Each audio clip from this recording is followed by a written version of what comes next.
It's a big deal. So, Marshall, welcome to the Dr. Mumbi Show. Thank you for having me. So tell me about this Africa Cup of Nations UK, 10 years since it started. How did it start? What was the dream behind it? And why football?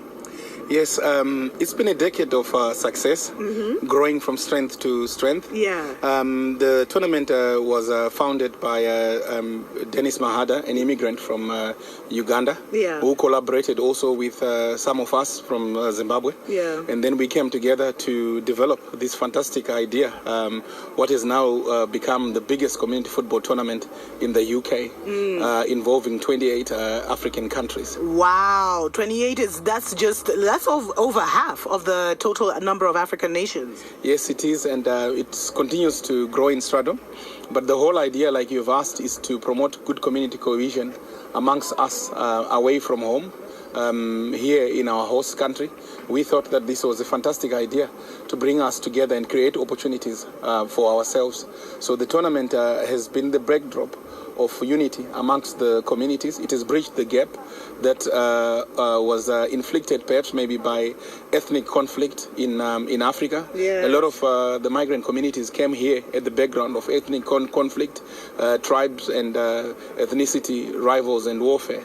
But when they came here, we introduced this to bring people together so that we can play, eat and love each other in the name of sport. And football is the biggest unifier. That's why Pele called it the beautiful game. And it has worked. It has brought us all together. We are now not only playing together, but we are also doing business together. We are supporting each other to build our communities together. So what role does the African diaspora have in terms of, working and partnering with African nations on the continent?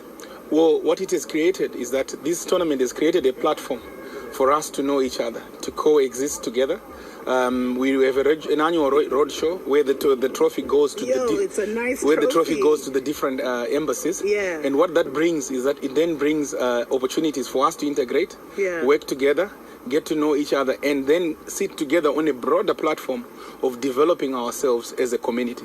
So the tournament is the instigator of us coming together to work on our development goals as the diaspora community. So what has happened now is that we have started to encourage each other and support our different communities to develop and have more structured setup within their communities. As a result of the tournament, we now have an organization called Team Zimbabwe UK, I love it, which is now promoting and supporting our players that were born here, professional players, to actually go and play for our national team. As I'm speaking with you right now, Zimbabwe is qualified to the African Nations Cup in Egypt. Yes, I saw that. In June. And there were 3 players that were involved that came as a result of this project, and they are now involved with our main national team. So this has been a success, and the same is happening with Nigeria, the same is happening with Uganda, the same is happening with Kenya and all other communities. Yeah. So the tournament has been a success in creating opportunities for marginalized footballers of African origin that were born or that migrated in the UK, that were never given a chance. They showcase themselves at the tournament. We invite scouts, we invite a lot of key stakeholders to come and be part of this festive, the biggest community football tournament in the UK, and it's supported by the English FA, and it's been a huge success. This year is our 10th anniversary, and we are looking forward to it. I really hope I'm here in the summer to witness, the 10th anniversary tournament. That's what's up. But first of all, the trophy looks serious. It looks heavy duty. Thank you. So you were telling me that some of these young men have even been scouted to play for English teams. Yes, we have had huge success stories from the tournament. There were players that participated as youth in the tournament. I can name a few. We had Said Berahino, who's now playing for Stoke City. I think he was at West Brom at one point. He came to play as a youth for Burundi in the tournament, and he ended up playing in the Premier League. We had Big Rimana from Newcastle. Again, he was playing for Burundi. The Burundians are lucky, and he ended up playing. And we had a couple of Cameroonian guys. One is now with Crystal Palace.